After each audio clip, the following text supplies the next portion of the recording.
জামাত ইসলাম সম্পর্কে মানুষকে যে ভ্রান্ত ধারণা দেওয়া হয় প্রশাসন জামাত ইসলাম চালাচ্ছে সেটা সঠিক নয়। নো, আপনি বলেছেন মানুষের ধারণা জামাত বাটার খায়। আমি রিউইন্ড করে দেখি আপনার সমস্যা হচ্ছে মিস্টার ব্যারিস্টার, আপনি আপনার মিস্টার ব্যারিস্টার না, আপনি কথা খুব ভালো বলেন। আপনি যদি চান আমি এখান থেকে শুনুন, কেন উঠে যাবেন? না আমি উঠে যাব, একবার বলুন আপনার কথা আমি রিসিভ করব। না না না, আপনি রিসিভ করবেন না কেন মিস্টার ব্যারিস্টার? উঠে যাব না মিস্টার ব্যারিস্টার, না মিস্টার উপস্থাপক, আপনাকে একটু ভালো করে কথা বলতে হবে।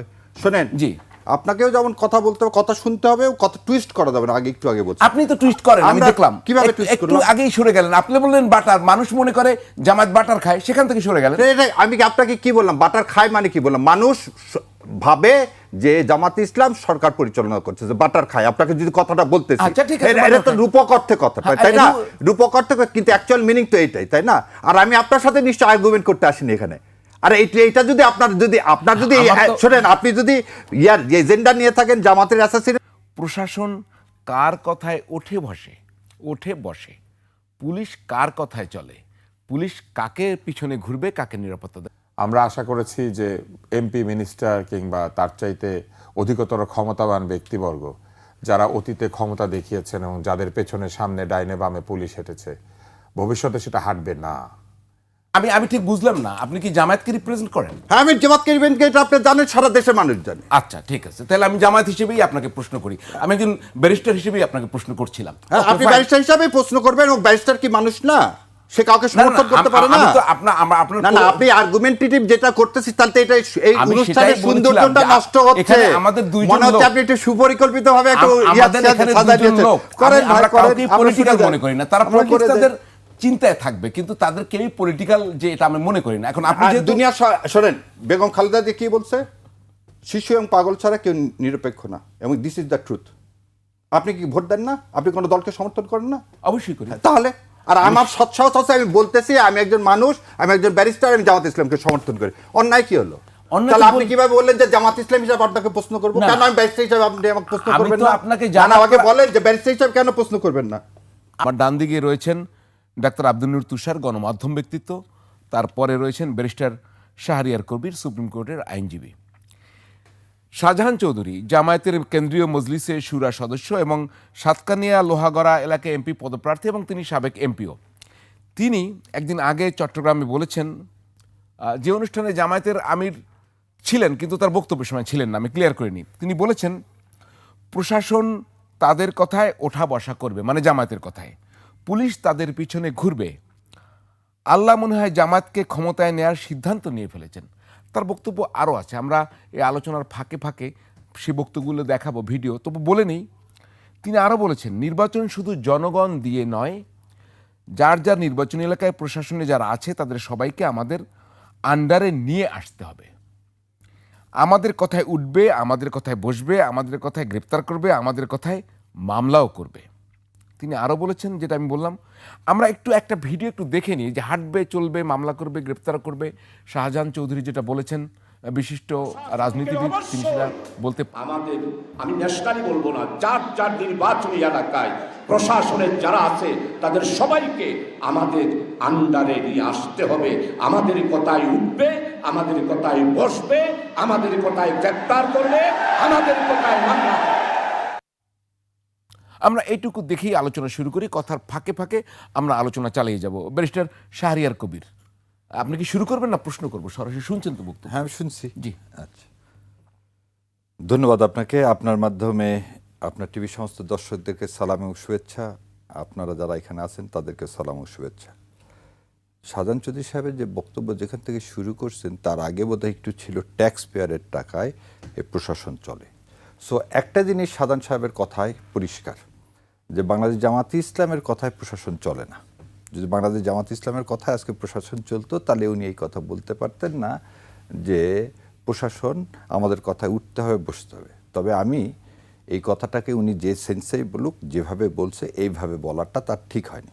আমি আবার পরিষ্কার করে বলতেছি, উনি যেভাবে বলছেন যে আমাদের কথায় উঠবে, বসবে, মামলা দিবে, উনি ভিতরে সহজভাবে বলুক, সরলভাবে বলুক, আর যাই বলুক, উনি রাজনীতিবিদ।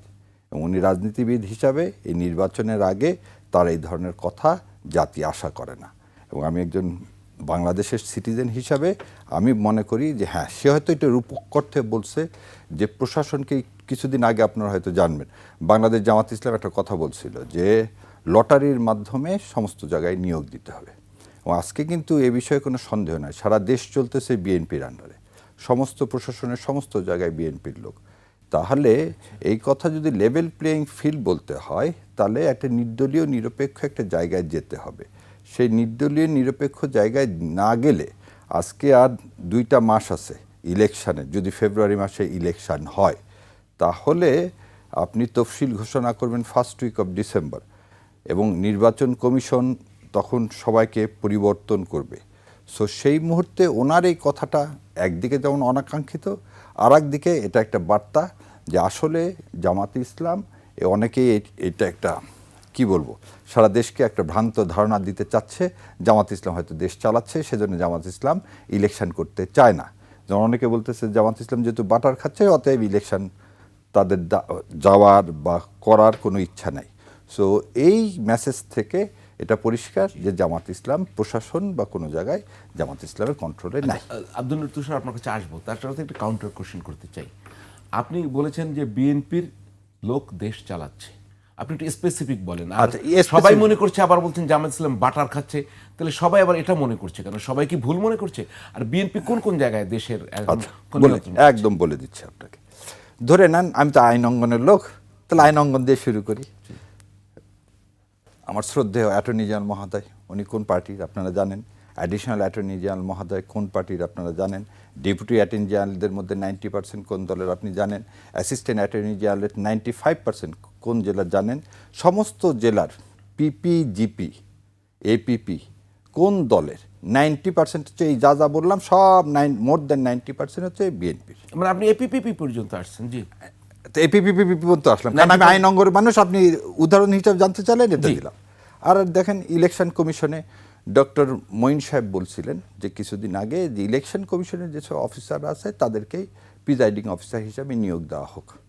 আপনি হয়তো জানেন 2002 সালে যাদেরকে নিয়োগ দেওয়া হয়েছিল তাদের অনেকের চাকরি চলে গিয়েছিল, অনেকে সাসপেন্ড করে রেখেছিল, তারা কোর্টে মামলা করে তাদের চাকরি ফেরত পেয়েছে, এবং সেই লোকগুলোই আজকে কিন্তু ইলেকশানে এই মানে প্রায় 1700 কর্মচারী যারা বিএনপির সময় সেই সময় কি নিয়োগ পেয়েছিল। সো আমার মনে হয় যে এতটুকুনি যথেষ্ট আপনার উত্তরটা জি দেওয়া জি জি। আমরা আরেকটি ক্লিপ দেখে আব্দুল তুষারের কাছে যাবো। এটা যদি দেখতে পারি, পুলিশ আপনার পেছনে হাঁটতে হবে, ওসি সাহেব আপনার কি প্রোগ্রাম তা সকালবেলায় জেনে নেবেন এবং আপনাকে প্রোটোকল দেবেন। আছে আমাদের ভিডিওটা দেখতে পারবো? পুলিশ আপনার পিছনে পিছনে হাঁটতে হবে, ওসি সাহেব আপনার কি প্রোগ্রাম সকালবেলায় জেনে নেবে আর আপনাকে প্রটোকল দেবে। জি, আব্দুল নূর তুষার, যে বাটার খায় জনগণ মনে করে, কিন্তু আমাদের ব্যারিস্টার সাহেব মনে করে খায় না, সব বিএনপি খায়। আর এই সব বিএনপি খায় এটাও বলিনি, কিন্তু আপনি আবার টুইস্ট করলে হবে না। আপনি উপস্থাপক, যা বলছি সেটাই বলতে হবে। কত পার্সেন্ট? না, আমি 70-80% এইভাবে না, আপনাকে যে প্রশ্ন করবেন আপনি একটা নিরপেক্ষতা রেখে প্রশ্ন করতে হবে। জামাত কত পার্সেন্ট? আমি আপনাকে না শোনেন, ওই অবস্থায় আমরা নাই। অতএব যা প্রশ্ন করবেন কোনো দলকে অ্যাসাসিন করার জন্য আপনি ওখানে নাই, আমি ওখানে নাই। সো বি কেয়ারফুল, যখন যে কথা বলবেন। যেমন কোর্টে আমরা এমন কোনো কথা বলতে পারি না যেটা কন্টেম্প অফ কোর্ট হয়। সো আপনিও যখন প্রশ্ন করবেন নিরপেক্ষতা রেখে প্রশ্ন করতে হবে। একটা জিনিস ভুলবেন না, গত 15 বছরের মতো আমরা নাই। সো আপনি জামাত কত পার্সেন্ট খায়, বিএনপি কত পার্সেন্ট খায়, এই ধরনের কোশ্চেন আপনার কাছে মানুষ আশা করে না। আপনাকে নিরপেক্ষ ভূমিকা রেখে আমি যখন বললাম যে দেশ চালাচ্ছে বিএনপি, মানুষের ধারণা কনসেপশন শেষ করতে দেবেন, তারপর আপনি বলবেন।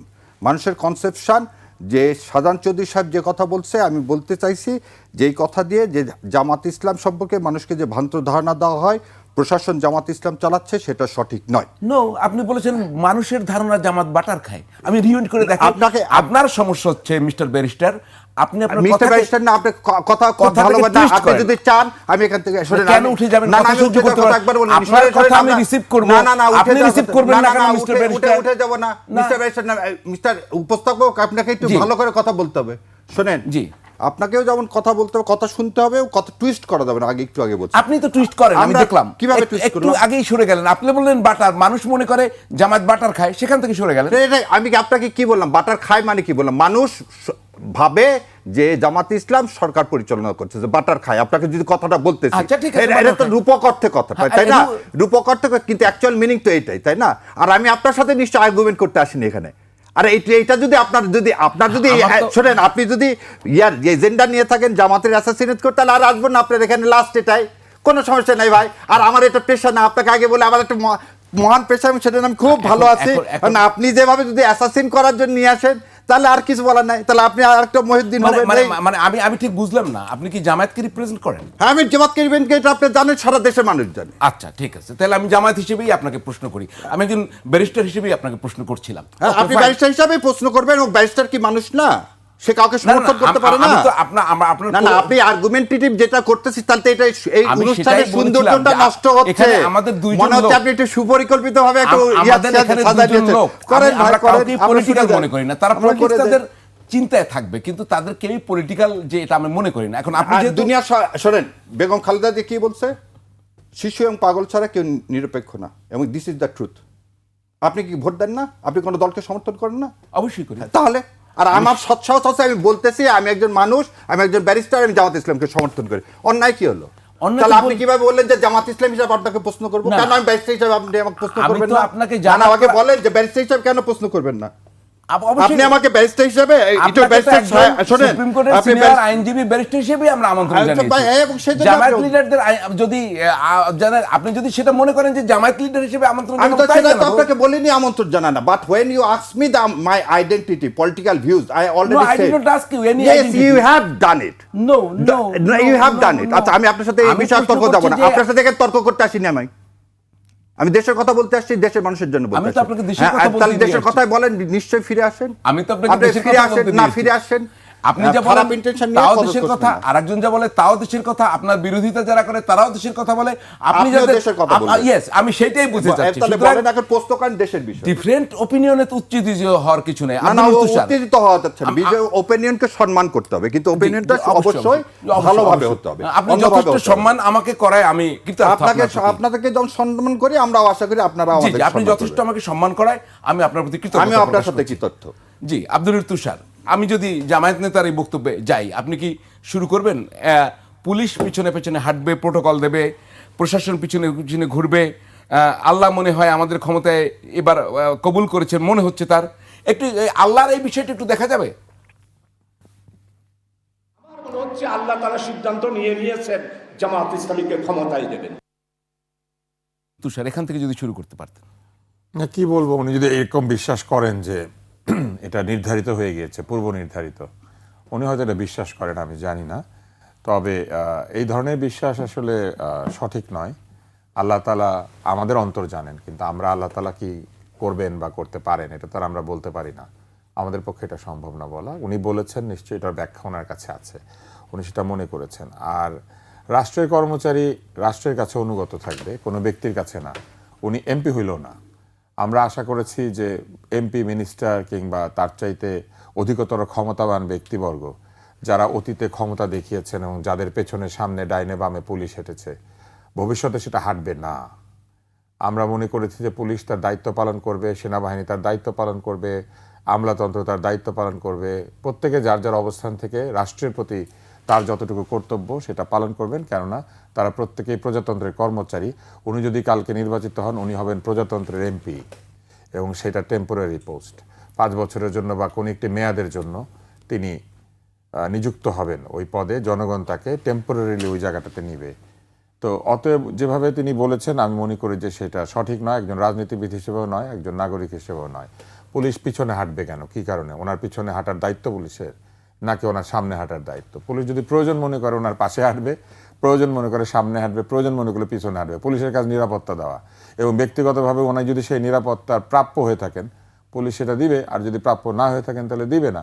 আইনের মধ্যে থেকে উনি যতটুকু চাইতে পারেন ততটুকু চাইবেন, এবং যতটুকু পাইতে পারেন তিনি ততটুকু পাইবেন।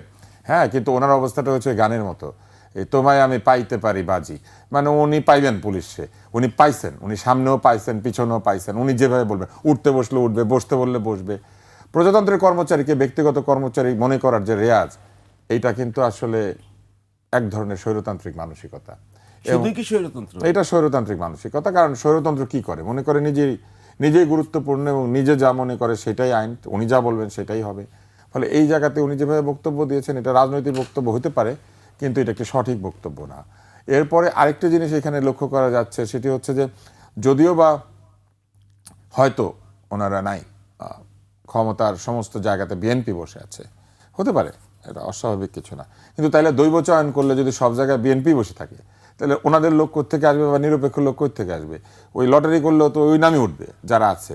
এখন ধরে নেন যে এখন যারা প্রজাতন্ত্রের কর্মচারী আছেন তাদের মধ্যে আওয়ামী লীগ আছে, তাহলে লটারি করলে আওয়ামী লীগ ঢুকে পড়বে, তাহলে লটারি করলে ঢুকে পড়তে পারে। ধরলাম যে আওয়ামী লীগগুলোকে আমরা বাদ দিয়ে দিলাম, তাহলে ধরে নেন 20% বা 30%, যদিও মনে করা হয় যে গত 16 বছর আওয়ামী লীগ ছাড়া কেউ নিযুক্ত পায় নাই, তাহলে যাদেরকে এখানে লটারিতে নাম দিতে হবে সব 16 বছরের আগে, মানে এটা যৌক্তিক কথা কিনা?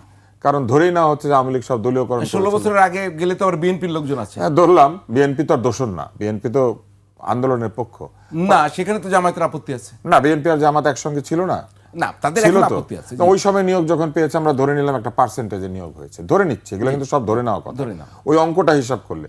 ফলে যদি লটারি করেন, তাহলে লটারি করলে কি করতে হবে? এখন লটারি করলে ওইখানে আওয়ামী লীগের লোক বেশি থাকবে, তাহলে আগে আওয়ামী লীগগুলোকে বাদ দিয়ে লটারি করতে হবে, এবং তারপরে যদি লটারি করেন তাহলে কি হবে? তাহলে অনুপাত হিসেবেই লটারি হবে। যদি প্রশাসনে 80% বিএনপির লোক থাকে, তাহলে লটারি তো 80% উঠবে বা 70% উঠবে। লটারি তো ওভাবেই হয়। লটারি তো ওইভাবেই হয়। তার মানে লটারি কোনো সঠিক প্রপোজাল না, লটারি একটা ভুল প্রপোজাল ছিল। এরপরে কি করা যেতে পারে? এরপরে হইলো যে ধরে নিলাম লটারি হইলো, লটারি হওয়ার পরে যারা এই নামগুলি উঠলো তাদের মধ্যে তাহলে ওই বিএনপি আর ইয়েতেও থাকবে, বিএনপি আর জামাত ইসলামী তো থাকবে, তাহলে থাকলে পরে তারা মিলে নির্বাচনটা করবেন। কিন্তু যদি তারা মিলে নির্বাচনটা করেন, যদি তাদেরই পছন্দের লোক ওখানে থাকে, তাইলে কি এটা আবার নিরপেক্ষতা হইলো? ওখানে তো এনসিপিরও লোক থাকতে হবে, ওইখানে অন্য যারা পার্টি তাদেরও তো লোক থাকতে হবে।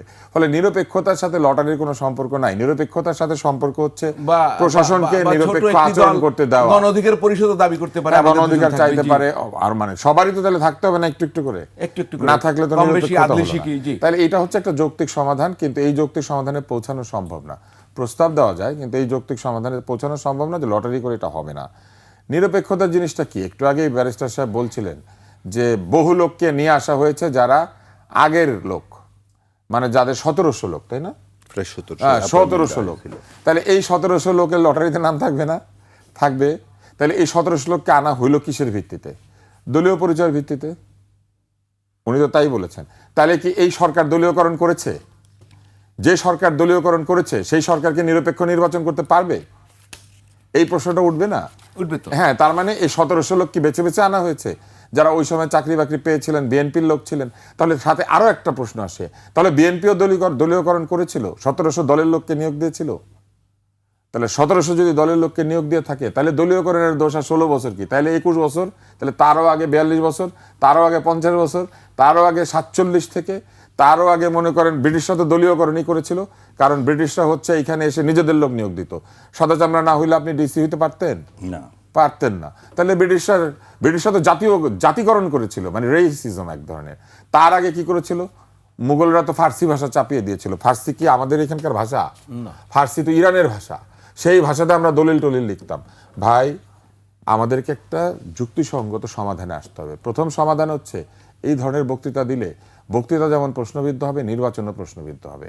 এবং এই রকম অ্যাটিচিউড যদি কোনো রাজনীতিবিদের থাকে, তাহলে এটা বুঝতেই হবে যে ওই যে কর্তৃত্ববাদী মনোভাব, সেই মনোভাব মন থেকে যায় নাই। হতে পারে পুরনো মানুষ, হতে পারে বয়স্ক মানুষ, হতে পারে তাদের যুগে তারা কর্তৃত্ববাদী রাজনীতি করেছেন, কিন্তু সেই কর্তৃত্ববাদের অবসান ঘটাতেই তো আন্দোলনের বৃহত্তম শক্তি এনসিপি একজন রিকশাওয়ালাকে মনোনয়ন দিয়েছে। জি, ঢাকা ওই আসনটা এখন খুব তাহলে আলোচিত। কর্তৃত্ববাদের এটা একটা অবসান। আজকে বাংলাদেশের সকল ব্যাটারি রিকশা এবং পেডেল রিকশাওয়ালা স্বপ্ন দেখতে পারছে সে এমপি হবে। তাহলে ফুডকার্টের মালিক, তাহলে ধরেন ঠেলাগাড়ি চালক, সকলেই তো স্বপ্ন দেখতে পাচ্ছে। এটা একটা বিরাট ব্যাপার নয় কি? যে কোনো লেভেলের মানুষ, যে কোনো লেভেলের মানুষ এমপি হবার স্বপ্ন দেখতে পারছে। এখন আমরা যদি মনে করি এই ফুডকার্টওয়ালা যিনি, উনি তাকে ইলেকশন করছেন ওইখানে, না কিন্তু বা ধরেন এই রিকশাওয়ালা যিনি, আমার ভাই স্যালুট দিয়েছিলেন, এখন ওনার পিছনে পিছনে পুলিশ হাঁটবে। সারা বাংলাদেশের সর্বত্র যিনি জোর দেখাতে পারবেন তার পিছনেই তো পুলিশ হাঁটতে হবে। একসঙ্গে তো সবার পিছনে পুলিশ হাঁটবে না। যে এলাকায় যার জোর বেশি তাহলে তার পিছনে হাঁটবে। তাহলে আবার গিয়ে কি দাঁড়াচ্ছে, ইলেকশনে জোর খাটানোর বিষয়টিকে একটা ধারণামূলক বলা হয়েছে যে আমাদের যেহেতু শক্তি আছে আমাদের কথা শুনতে হবে, আমাদের কথা উঠবে, আমাদের কথায় বসবে। আরে জনগণের কথায় যদি একটু উঠতো আর বসতো, সাধারণ জনগণ যদি এই সেবাটা পেত, তাহলে আমাদের জনগণের জীবন অনেক গুরুত্বপূর্ণ হতো। কিন্তু আপনি মনে করেন যে জনগণের পুলিশ এভাবে সামনে আর পিছনে হাঁটবে, নির্বাচিত হওয়ার পরে এই ধরনের এমপি যে দলেরই হোক, আমি একটা দলের এমপি হিসেবে ওনাকে বিবেচনা করছি না, এই ধরনের মানসিকতা নিয়ে যদি একাধিক এমপি আমাদের সংসদে যান, তাহলে কোথাও আপনি দেখবেন পুলিশ পিছনে হাঁটছে, কোথাও দেখবেন পুলিশ বসে আছে, কোথাও দেখবেন দাঁড়িয়ে আছে, কোথাও দেখবেন সামনে আছে, কোথাও দেখবেন নাই, বলে দিয়েছে এখানে থাকার দরকার নাই। তো এইটা কি আমাদের নীতি বা আইন বা হোক আমরা সেটা চাই? আমরা সেটা চাই না।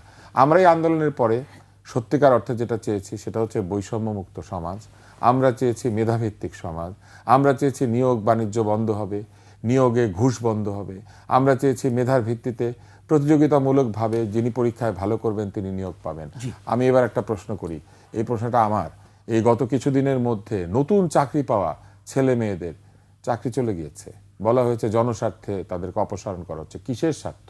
কি সেই স্বার্থ যে কারণে মেধার ভিত্তিতে একটি ছেলে বা মেয়ে সরকারি চাকরি পাওয়ার পরে সেই চাকরি ভালো মতো করার আগে তার চাকরি চলে যাচ্ছে? কি সেই জনস্বার্থ? এটা তো ব্যাখ্যা দিতে হবে। আজকে কি আমাদের সেই ছেলেটা বা মেয়েটা কোর্টে যেতে পারছে, গিয়ে বলতে পারছে আমাকে অন্যায়ভাবে অপসারণ করা হয়েছে? আমরা শুনবো এই তো এখন আমার পাশেই তো কোর্টের মানুষ বসে আছেন, পারছে কি? পারছে না। কারণ কোর্টের মধ্যে কি হয়? কোর্টের মধ্যে আমরা দেখি বারান্দার মধ্যে আক্রমণ হয়, এমনকি কোর্টে হাজিরা দিয়ে হাসপাতালে ঢুকতে থাকে, গুলি করে মানুষ মারা যায়। এই এক্ষুনি আসবে যে বিএনপি সন্ত্রাসীরা বিএনপি সন্ত্রাসীকে হত্যা করেছে, বিএনপি মারামারি করেছে। কিন্তু এটা বন্ধ করার দায়িত্ব কার ছিল? এটা বন্ধ করার দায়িত্ব ছিল এই সরকারের। এই সরকারের দেখানোর কথা ছিল নিরপেক্ষতা জিনিসটা কি, এই সরকারের প্রমাণ করার কথা ছিল মেধাভিত্তিক সমাজ তৈরির জায়গাটা আসলে কি, এই সরকারের প্রমাণ করার কথা ছিল জনগণের ভোটে নির্বাচিত না হয়েও জনগণের কাছে কতটুকু দায়বদ্ধ থাকা সম্ভব।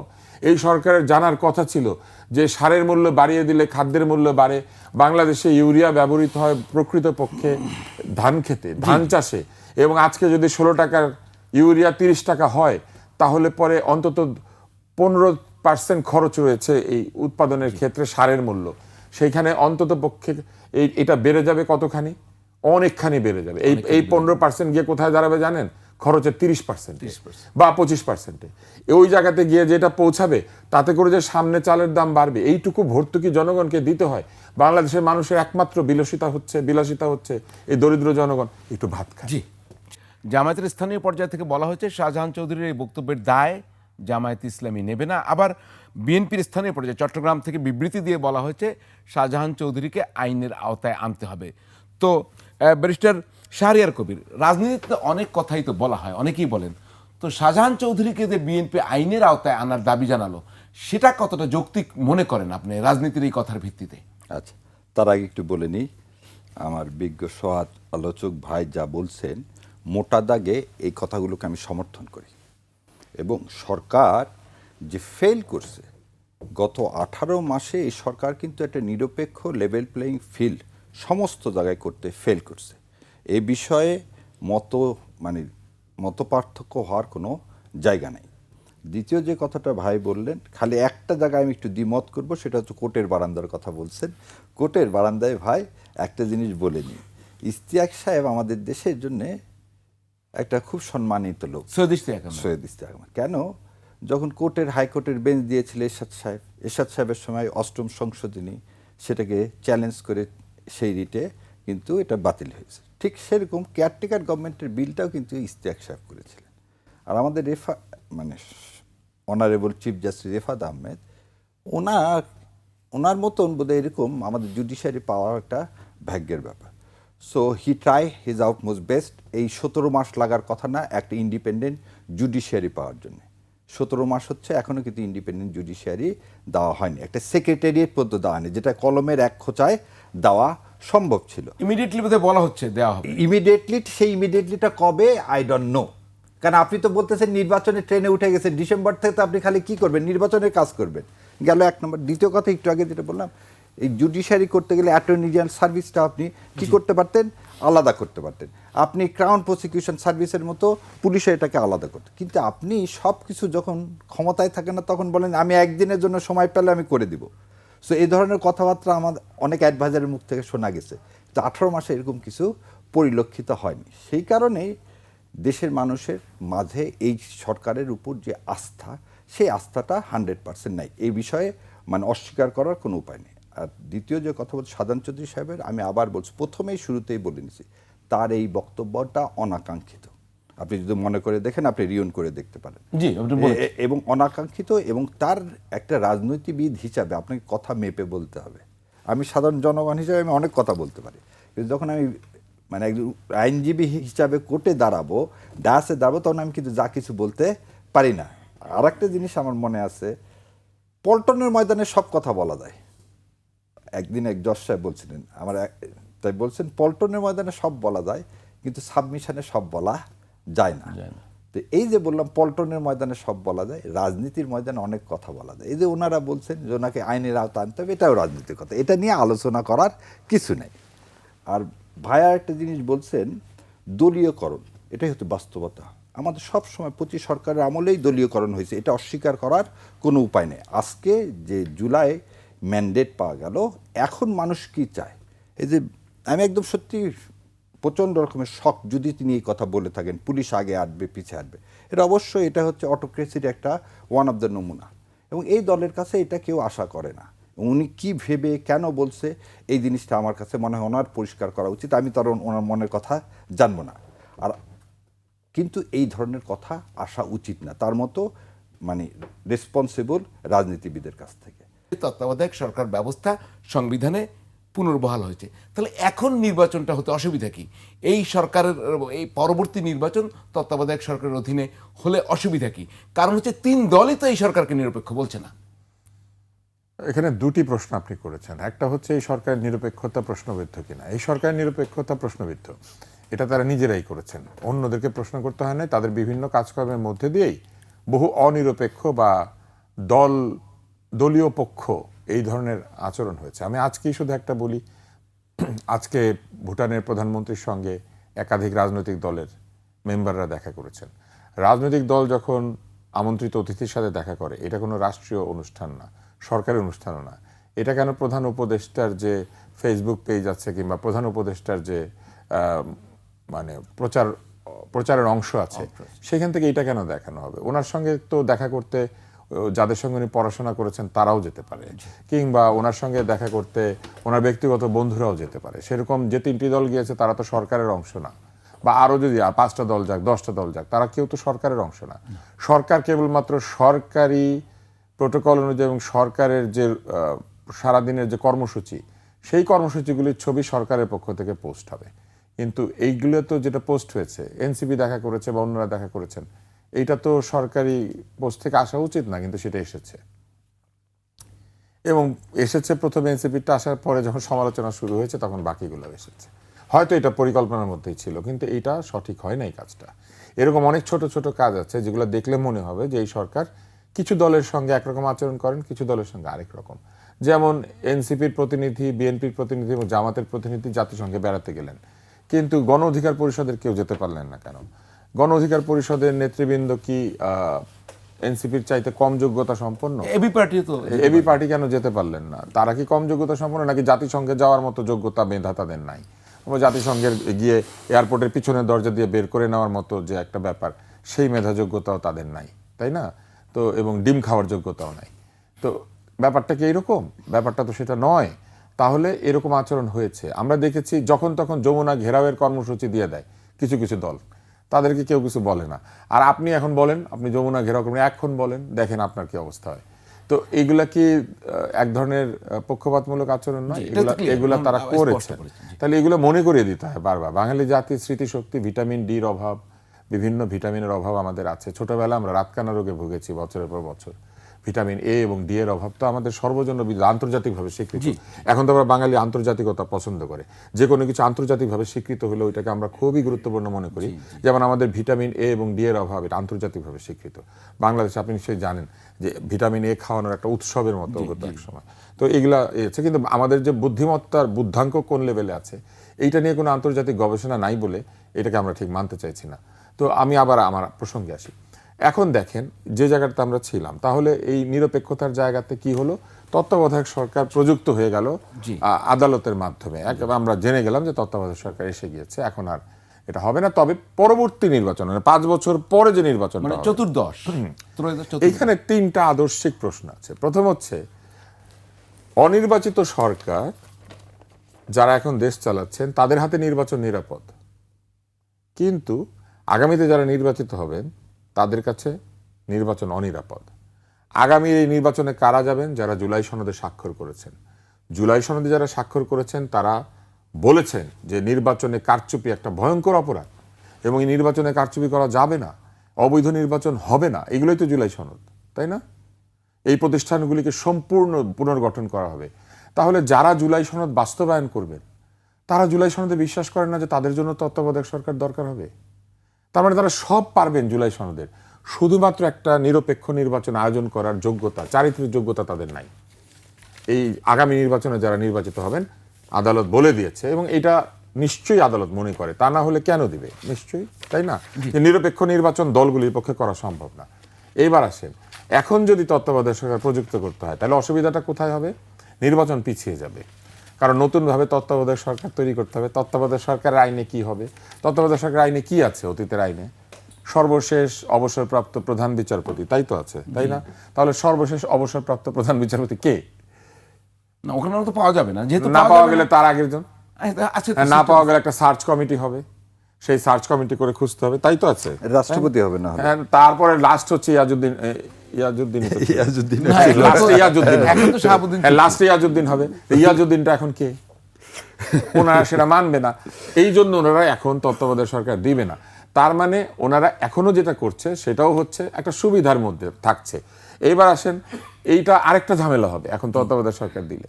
সেইটা হচ্ছে, এখন নতুন করে তত্ত্বাবধায়ক সরকার হবে, তারা এসে বলবে আমাদেরকে 90 দিন সময় দেন। তত্ত্বাবধায়ক সরকারের মেয়াদ তো 90 দিন, 90 দিনের মধ্যে নির্বাচন করতে হবে। তাইলে তো 90 দিন হাতে নাই নির্বাচনের। ফেব্রুয়ারির পরে মার্চে যাবে, মার্চে গেলে হবে রমজান, রমজানের পরে আবার নাই পরীক্ষা, পরীক্ষার পর আবার ওই ঘটনা ঘটবে। এই জন্য তত্ত্বাবধায়ক সরকার দিতে পারবে না। অতএব যা আছে তাহা লইয়াই, অর্থাৎ ওই যে বলে না, নাই মামার চাইতে জি কানা মামা ভালো। কিন্তু দেশে কোনো কানা নাই, কারণ আমরা ভিটামিন এ খেয়েছি। রাত কানাও নাই, দিন কানাও নাই। দেশে কি আছে জানেন? দলকানা। এবং এই দলকানারাই আমাদের দেশটা চালাবে ভবিষ্যতে। তারা নিজেরা একজন আরেকজনকে দলকানা বলে, কিন্তু নিজেদেরকে আবার বলে না আমাদের রাতকানা তো দূর হয়েছে। এবং অবশ্যই বাংলাদেশে রাতকানা নাই, কারণ রাতে কোনো নির্বাচন হবে না, দিনে হবে ইনশাআল্লাহ। তত্ত্বাবধায়ক সরকার এখনই, এটা আমার প্রশ্ন ছিল, এখনই কেন কার্যকর করা সম্ভব না? ব্যারিস্টার শাহরিয়ার কবির, আপনার কাছে জানতে চাই। ধন্যবাদ। দেখেন, Gokhale, he was the prominent historian and রাষ্ট্রবিজ্ঞানী ছিলেন। সে একটা কথা বলতো সবসময়, বাংলা যা আজকে চিন্তা করে ইন্ডিয়া চিন্তা করে আগামীকাল।